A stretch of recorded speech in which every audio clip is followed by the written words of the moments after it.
Okay, time for a new video. Welcome back to my channel, or hello if you're new. This is yet another Eurovision 2025 related video here on my channel, and today I'm going to be talking about the favourites to win this year's upcoming edition of the ESC, which as we all know will take place 1 month from now in Basel, Switzerland. As always, you're welcome to let me know your thoughts on anything I discuss in today's video by leaving a comment down below, and as always there are links in the description to my other social media pages. Check them out if you so wish. So today I'm going to be talking about the 6 countries that I believe could win this year's upcoming edition of the Eurovision Song Contest. I'm also going to be briefly mentioning 2 countries that could also win this year's ESC in my opinion, but only if the other major candidates to win at this stage completely mess up. So I'll be going through them one by one in a pretty random order, talking about the songs a little bit, giving you my personal opinions on the tunes as well, and I'll also be making a very rough, absolutely not to be taken too seriously prediction as to how many points these songs could end up with in the grand final in May. So I've taken into consideration my own opinions on these songs, as well as what a lot of other people online have been saying about these songs, and indeed what the betting odds are currently looking like as well. So, as I said a moment ago, I will mainly be focusing on 6 nations. However, is it really just a 2-horse race this year? Because if you believe the betting odds, and I'm not sure anybody should be doing that 1 month before the live shows begin, it seems as though it's between Kai for Sweden and JJ for Austria. As I speak to you now, Sweden apparently have a 27% winning chance, which isn't that high at all. Austria are close behind on 21%, followed by France a little bit further behind on 11%. Now, I'm sure some of you out there will agree with these odds. It's a 2-horse race. Only Sweden or Austria can win this year. I wouldn't blame you if you thought that, and to be honest, I'm sort of thinking that way as well. However, we don't have a very clear favourite at this stage. There isn't a sort of universal opinion amongst Eurovision fans that this song, whatever it is absolutely the one to beat. Now, I have seen some comments online from some individuals who are absolutely sure Austria aren't winning, who are absolutely sure France aren't winning. It's most likely going to be Sweden. I've seen a few bits and pieces online like that over the past few weeks. But it really is up for grabs. Yes, it may end up being between Sweden and Austria, but another one of the favourites might just sneak in and take the win. So I'll be talking about a few other countries today as well. Now, the 2 countries that are on the periphery, by which I mean they could win, perhaps, but only if the stars are truly aligned, and every other major favourite completely messes up. Those 2 countries are Albania and Ukraine. As I speak to you now, Ukraine are the 10th favourites to win. This is Bird of Prey by Zifferblatt, an all-male group, and they have a 2% chance of victory. So really, let's be realistic here, they ain't winning. It just ain't happening. However, I feel with Eurovision, particularly over the past 5, 6, 7 years, nobody can really rule out Ukraine doing exceptionally well. This is a country that almost always gets a very high score in the public half of the results. It happened last year with Teresa and Maria. It happened the year before that with Heart of Steel. It happened definitely the year before that with Stefania. And there are plenty of other instances in the past where Ukraine have received a huge dollop of points in the public half of the results. And they haven't fared too badly in the jury half of the results either. Now, Bird of Prey, as I've said previously, this is a fine song. It's alternative rock, I guess you could describe it as. It feels very melancholic at times, and then it's got this real sort of chugging rhythm to it. And the staging at Vidbeer was quite interesting. I believe there are going to be a few changes for the performance in Basel. It really isn't a bad song. I would absolutely say this isn't the most competitive Ukrainian entry we've ever had, and maybe it does feel a little bit less able to challenge for the win in comparison to some more recent Ukrainian efforts. However, can we really rule this out from being one of the major challengers this year? Maybe. Absolutely, I wouldn't blame you if you think this song has zero chance of finishing, forget the top 5, even the top 10.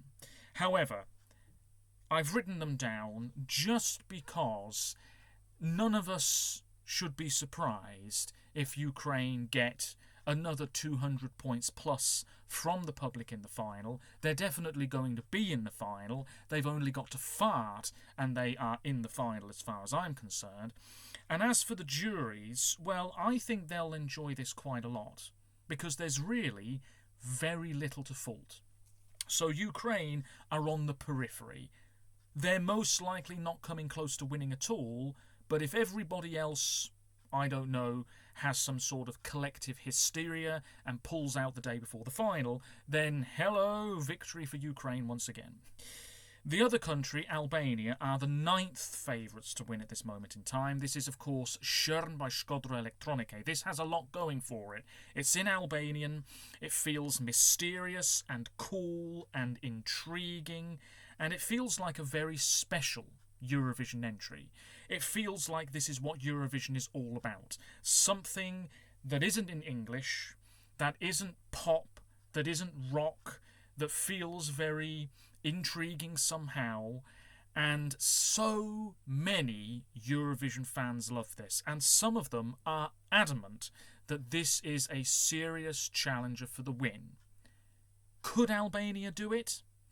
Well, maybe, but again, only if all of the other favourites mess up, and that ain't going to happen. However, should there be some sort of catastrophe next month where Sweden, Austria and France and what have you don't live up to expectations, Albania could sneak in. It's been a while since they had a really good result, and a lot of people are really loving this. The only concern that I have is, A, will the music professionals really love this? I don't know. And B, will first-time listeners and viewers really connect with this track? I don't know. However, Albania are on the periphery purely because so many people love it. So can it really be ruled out? Now let's talk about the main 6 contenders. Yes, maybe it's a 2-horse race, but I'm talking about 6 countries here. The first country I'm going to talk about is the Netherlands. And as I talk to you now, Claude with C'est la vie is the 5th favourite to win, with apparently a 5% winning chance. That's very low. So you could absolutely say the Netherlands aren't winning this year. And to be honest, I agree. I don't think it's going to be Amsterdam 2026. However, this is, in my opinion, not the strongest lineup at Eurovision we've ever had. In a stronger year, I'm not sure we'd be saying this song is the 5th favourite to win. Anyway, what's done is done. This is the lineup we have, and there's no doubt in my mind that this Dutch entry is one of the strongest, classier efforts this year. It's not doing anything truly remarkable musically. It's certainly, in my opinion, not doing anything remarkable lyrically, and yet there's something very sweet and personal and intimate and, I use this word all the time, refreshing about this particular song. Now, the juries, I think they're really going to enjoy this. I think the staging is going to play a big part in how well the Netherlands do this year in the grand final. First of all, Claude is definitely qualifying if Europe has any sense about them. So in the final, the performance absolutely is what is going to make or break this song's chances, perhaps, of doing really well or languishing in mid-table at the end of the grand final. Now, he has performed it live. I thought it was very good, and it was pretty much all one long, continuous camera shot. So if we have something like that at Eurovision, it could be extremely effective, because this is one of those songs where there's a story to it, so you've really got to try and get that story across to first-time listeners and viewers. Vocally, I think he's not too bad. Didn't love the Amsterdam pre-party performance, the footage that I saw of that, but pre-party performances don't really matter that much in my opinion, so I'm not judging it too harshly. This is a contender to finish very, very high up in the grand final. And if the juries go big for this, which we can't rule out in my opinion, and the public really enjoy this for what it is as well, okay, maybe it's playing it fairly safe, but as I've said previously, sometimes people like something that's safe, something that's accessible. And this feels, as I said a moment ago, fairly sweet, but it's not really saccharine, in the way that you could say, for example, Luxembourg's song is. So, let's make a very wild prediction here, shall we? I'm looking at last year's results, and I'm thinking the Netherlands in the jury vote. I'm thinking maybe somewhere in the region of 110 to 130 points, which last year in the jury vote is somewhere between 8th and 6th in the jury half of the results. I'm looking at Sweden. They were 8th in the jury vote last year with 125. Portugal was 7th in the jury vote last year with 139. So I'm thinking maybe a score like that. Now, going back to Sweden and Austria and France maybe, because they do appear at this stage to be the 2/3 main frontrunners, there is a possibility that they could just suck all of the big points. We had something like this happen a decade ago in Vienna, yes, under a different voting system, but you had Sweden and Russia and Italy sucking all of the big points that year, which meant that some countries a little bit further down on the scoreboard were picking up little bits and pieces here and there, the scraps, and they didn't get as many points as perhaps first thought because these three front runners were sucking all of the focus. Now, we could have something similar happen again a decade on, where it is Sweden, Austria and France sucking all of the jury points, potentially, or indeed in the public half of the results, that could happen. Which means a country like the Netherlands, who have a very strong entry this year in my opinion, it's absolutely one of my favourites, maybe they won't do quite as well as we expect, but they'll still be up there, if you see what I mean. Points-wise, it might be a little lower than we anticipate. But I'm going to say a minimum of, I'm going to play it fairly safe here, 120. Now, I don't see the public being on board with this Dutch entry quite as much. I think first-time listeners, first-time viewers are more likely to perhaps find this erring on the side of boring. Maybe. Certainly some people will feel that way. So, the country that finished 10th in the public half of the results last year was Lithuania, and they had 58, which isn't that high. I think Claude is likely to get higher than that, but maybe not by much. I'm going to play it safe and say 90. So that would be my maths is terrible. Let me load up the calculator. I'll only lose track later on if I don't do this. Bear with me. Oh, for heaven's sake. That plus that. Yes, I thought so. Dear me. 210 points minimum for Claude in the final. I think that's very possible. 210 points last year would have been enough to finish 8th in the grand final. And if we have a grand final that pans out similar to last year's Malmö staged competition, then that's maybe what will happen for the Netherlands this year. Maybe somewhere about 8th in the final, which is nowhere near winning, but you never know he could do a lot better than we're all expecting. Anyway, let's move on now. I'm going to talk about Finland. This is a track that I think has just been brushed aside ever so slightly over the past couple of weeks, for whatever reason. But here we have Erika Wickman with Ik, She is one of the strongest performers I think we're going to have at this year's competition in Basel. That UMK performance was so impressive. I've spoken about it previously. She was commanding the stage and owning the performance. She didn't need anybody else on stage with her. She had the microphone that was sort of floating up in the air, I believe it was, the sparks, the black tight outfit. She looked great, sounded pretty good. And it was just a really sort of diva-esque performance, but it wasn't over the top in the way that you could perhaps say the Spanish entry is maybe veering into over-the-top territory with the whole diva-type thing.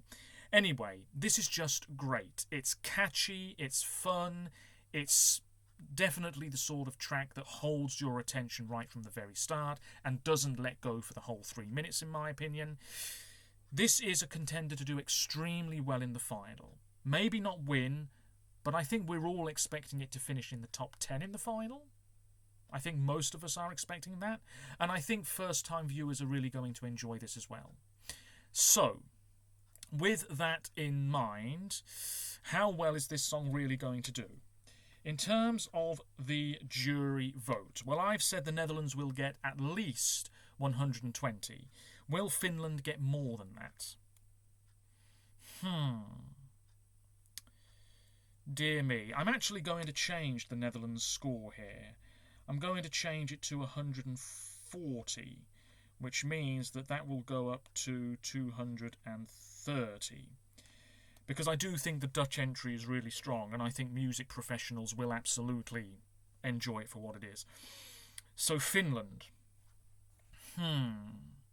Let me just take a look at 2023. They gave Cha Cha Cha 150 points. I don't think music professionals are going to give Ik, as high a score myself. But I think it might be quite similar to what the Netherlands end up with. So I'm going to go with 130. And in the public half of the results, well, this is a big crowd pleaser. And I think the general consensus is that this Finnish entry, which is so much stronger than their entry last year, no doubt about it, nobody walking around with their balls out, this is definitely the sort of thing that I think the public are just going to go absolutely massive for. Could it be over 200 points? Yes. Could it be over 300 points? I don't think so. There are other arguably stronger contenders for the win this year. I'm going to, again, maybe be a little bit conservative here and say 210. So that is going to be 210 plus... That's going to be 340. A minimum of 340 points for Finland in this year's final, which last year would have been enough to finish in 6th place. So there you go. 210 points from the public.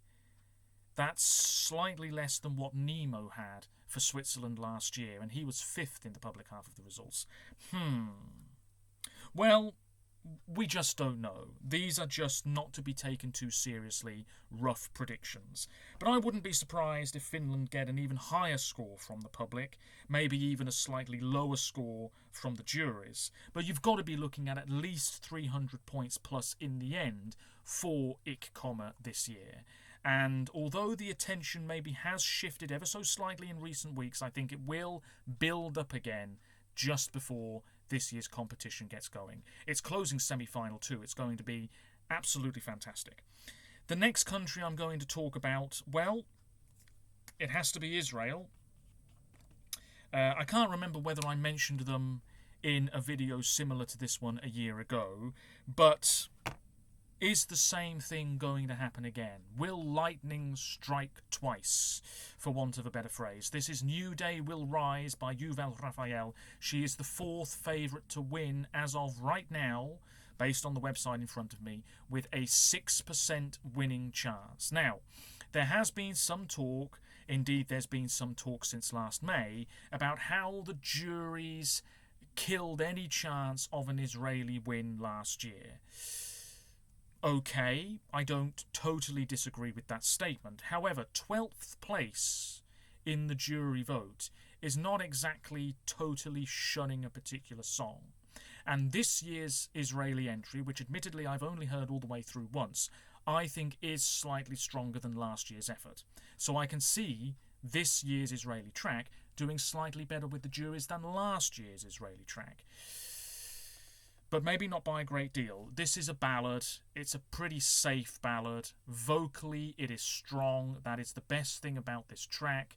I think it is veering into very schmaltzy territory, which is not necessarily a bad thing. I believe they've got a huge budget, but what they're going to do with this budget is anybody's guess.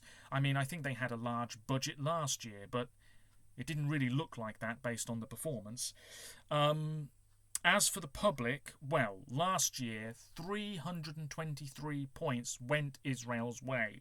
Could the same thing happen again? None of us should be surprised if indeed it does occur next month in the final. It's going to be an overinflated score, of that there's no doubt. If this was, I don't know, the Greek entry, then we'd be talking about it being a non-qualifier. From the juries, I mean, they will appreciate the vocals, as I think they did a year ago. So I'm going to say at least 60. And then from the public, well, I just don't know. I don't think it will be as high as last year's score, but it will be a high score. A high score. And should New Day Will Rise get more points from the public than Austria and maybe even Sweden, if not winning the public half of the results in the final, well, I certainly wouldn't be shocked. I'm going to say about 240. So that's 300 points, which is 75 less than what Israel got in real life last year, but would still be enough to finish 5th. So there you go. I don't really have anything else to say about it. I feel as though there's more juicy stuff about the songs that I'm about to talk about. A little bit. Moving on now to the last 3 countries here, and I'm going to talk about France. Now, this year's French entry, it is one of the big favourites to win. 11% winning chance, that's what it says in front of me. This is one of the biggest stars in this year's lineup, Luan, who earlier today uploaded a very somewhat humorous video regarding a greatest hits album.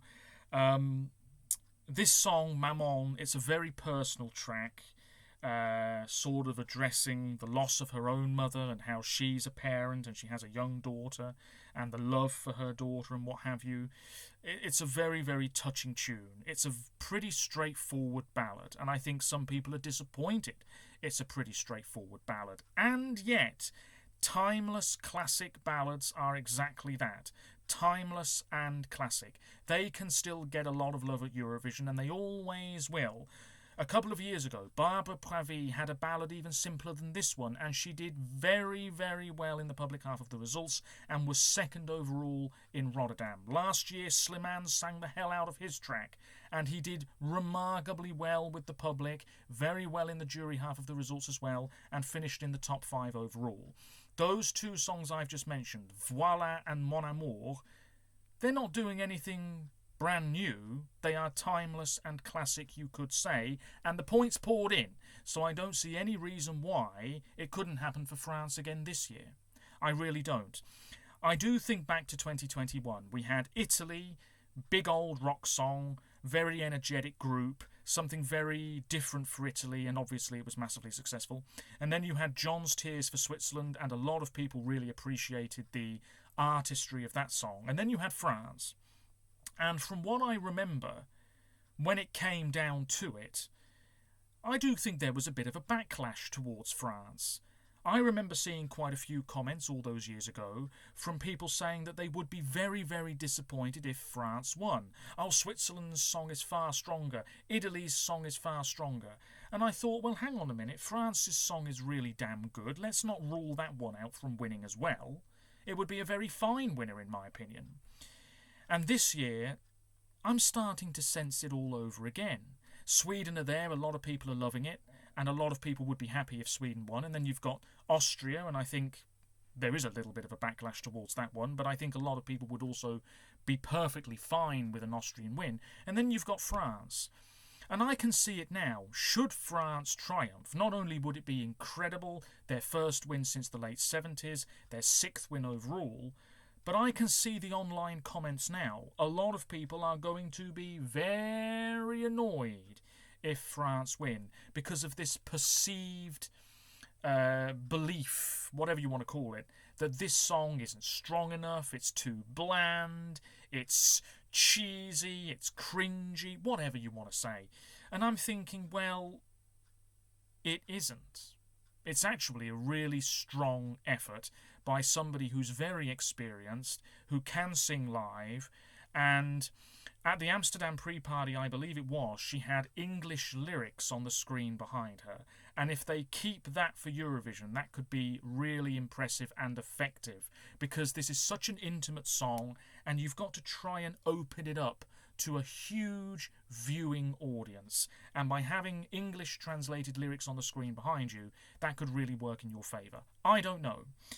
It's going to be a very beautiful performance, and maybe it is pure jury bait, but we know, because we've seen it in the recent past, songs like this can do extremely well with the public too.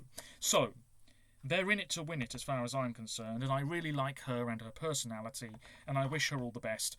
I think in the jury vote, this is a very serious contender to win the jury vote. So that could mean, well, that could mean over 300 points. France was second in the jury vote last year with 218, but Switzerland was so far ahead, so France's score was maybe a little diluted, if you see what I mean. I'm going to go with 220 minimum. From the public, Slimane got 227 last year, so he was several places lower, but had slightly more points from the public than the jury last year. Unbelievable. I'm going to say 180. 180. So that 220 plus 180, that's going to be 400. 400 points, which last year would have been enough to finish fourth, which is where France indeed finished overall last year. 445. Okay. Last year, Switzerland, who won, obviously, 591 points. I'm not sure whoever wins this year is going to get close to that. In fact, we could have a winner this year with less than 500 points completely. We'll wait and see. Anyway, let's now talk about the Austrian track. This is JJ with Wasted Love, and this is a truly sublime effort. Here we have somebody who can absolutely sing live. And it is a song that still feels somewhat accessible and not too jarring, in my opinion. This is not full-blown operatic stuff. Now, we did have something maybe a little bit similar to this a few years ago in Lisbon with Estonia and La Forza. That song finished in the top 10 but was never really a serious challenger for the win in either the jury vote or the public vote. This, I feel, is a little bit more contemporary, and obviously in the final third it becomes this sort of throbbing dance type number, really blending the operatic style, the classic style, with more modern sounding elements. This is just really, really fantastic, and I think the staging could be absolutely sensational, really powerful. I think a lot of people are going to be blown away by this, not just because of the voice, but because of how well this song is executed live. Nobody should be damn well surprised if Austria win this year, And I think it would be deserved. I think it's a really, really strong effort. 21% winning chance. That's what I see in front of me. So second in the betting odds at the moment. And, I mean, I don't see any reason why music professionals, unless they're not really a fan of operatic style vocals, I don't see any reason why they wouldn't have this really high up, every single jury. I mean, it could sweep the jury vote in the way Switzerland sort of did last year. It really could happen. I feel as though France's entry is playing it somewhat safe. Austria's entry is taking a bit more of a risk. Israel's entry is arguably a little bit more on the schmaltzy side. The Dutch entry maybe just isn't quite hitting the mark, if you see what I mean. Finland's entry is maybe a little bit too divisive, maybe a little bit too saucy. And Albania's entry and Ukraine's entries, well, like I said, they're on the periphery. So with Austria, and I have seen a bit of a backlash towards this song, and I just think, for crying out loud, be damn realistic. I've seen a few people saying, oh, Austria are definitely not winning this year, and people who think they are absolutely deluded. And I'm thinking, right, let's calm down. Maybe Austria won't win this year, but you damn well cannot rule them out, for crying out loud. Dear, oh dear, oh dear, these people who think they know what is happening a month in advance. We can only make somewhat educated guesses. Dear me. So, in the jury vote, if I said France are getting 220, and last year Switzerland walked it with 365, I'm saying you're looking at maybe 270. And then, with the public, I mean, I'm looking at this.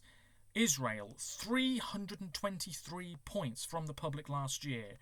Dear, oh dear. And then you had Switzerland, who won overall, 226, fifth with the public last year. I mean, I think you're looking at a somewhat similar score. I'm going to say 240, because why not?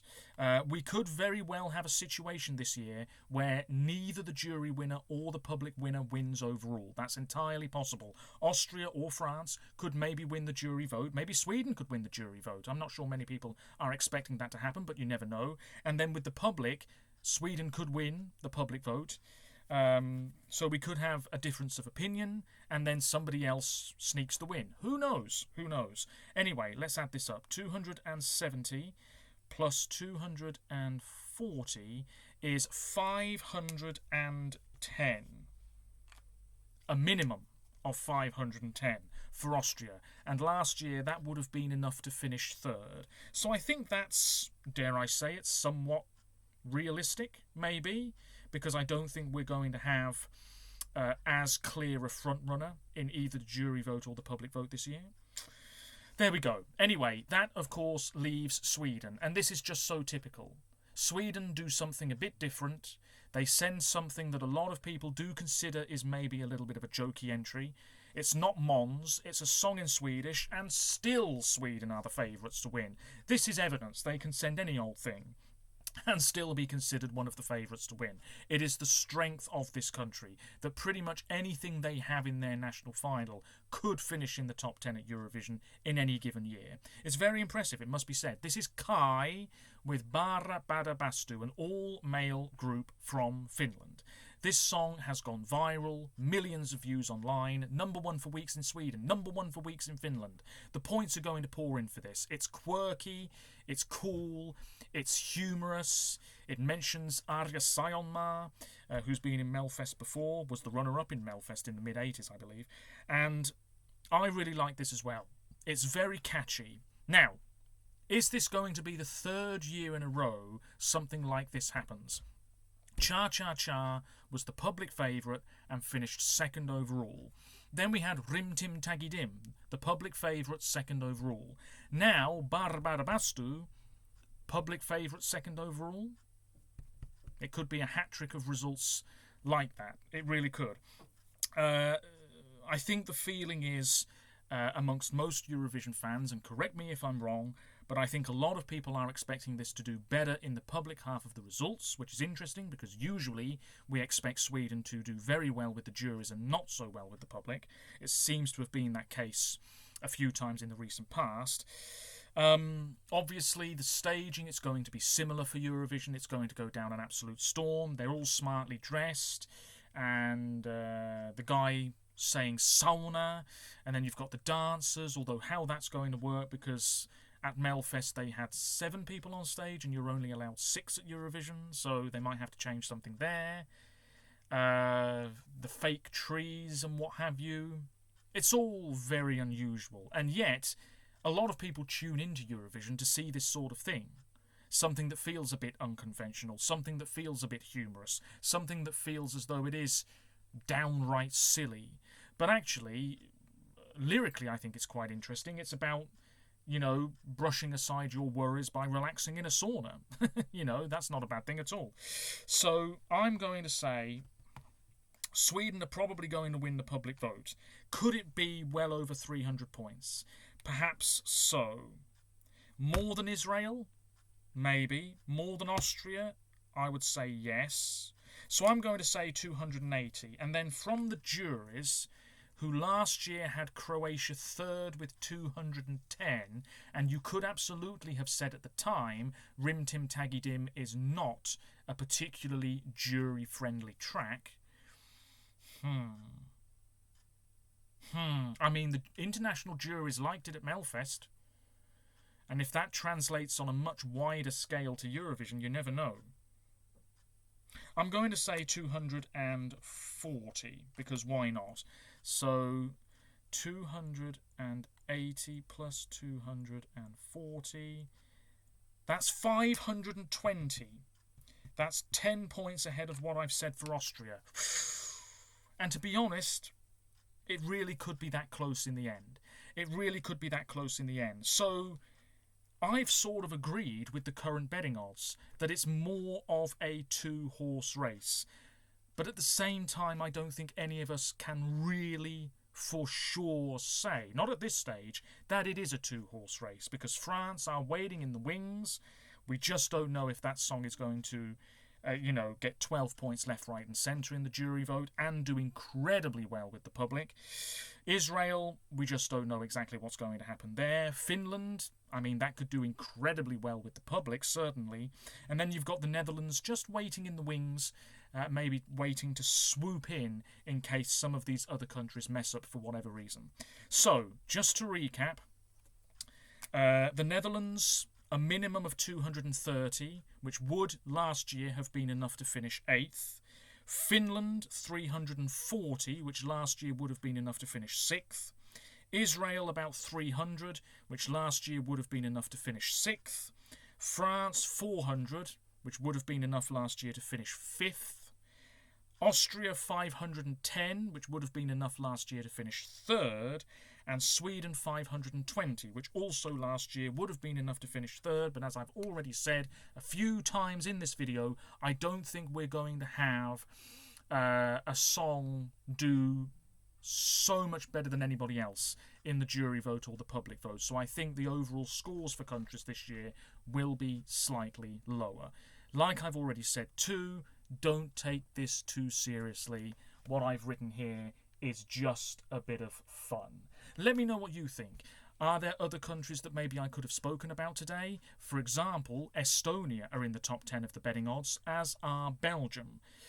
I didn't really mention them because I'm finding it very, very hard to see any situation in which strobe lights or espresso macchiato challenge for the win. Yes, I mentioned Albania and Ukraine, but they're on the periphery. So I suppose you could include Estonia and Belgium on the periphery as well. However, I just find it very, very hard to see Tommy Cash holding aloft the Eurovision trophy, and I find it also as difficult to see Red Sebastian holding aloft the Eurovision trophy. Then you've got the likes of Malta, that ain't happening. Czechia, also not happening. Italy, that could do very, very well in the jury vote. I can really see that happening, but they're not winning either. And then you've got the likes of the UK and San Marino, and dear me, the UK or San Marino winning this year, that's definitely not happening either if you ask me. Anyway, I'm going to leave it there because my voice is starting to ache, but let me know what you think. 6 countries, 1 winner, or is it really a 2-horse race? Please respect my opinions as I will with yours, and I'll be back with more Eurovision related content fairly soon. Until next time, take care of yourselves, stay safe, and bye for now.